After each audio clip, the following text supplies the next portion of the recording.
Part of my research investigates the effects of credence attributes on consumers' preferences and choice decision-making.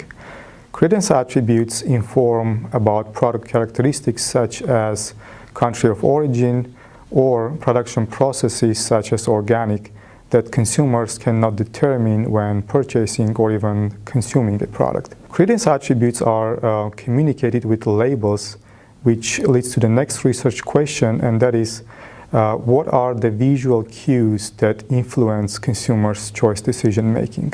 To some, we would like to understand, one, if consumers are willing to pay price premiums for certain credence attributes, and two, if there are visual cues that the consumers value most and how to utilize them to make the products more appealing for consumers. To test hypotheses and provide answers for some of the research questions, we combine conventional self-reported data with innovative data generation methods such as eye tracking. We use experiments which help us to easily manipulate with product information, attributes such as images, price, labels. Finally, we use eye tracking equipment to capture consumers' visual attention to some of the stimuli.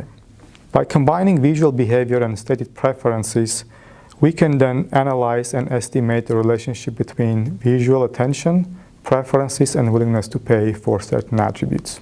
Our choice scenarios involve information such as fresh from Florida labels, which means the product was grown in Florida.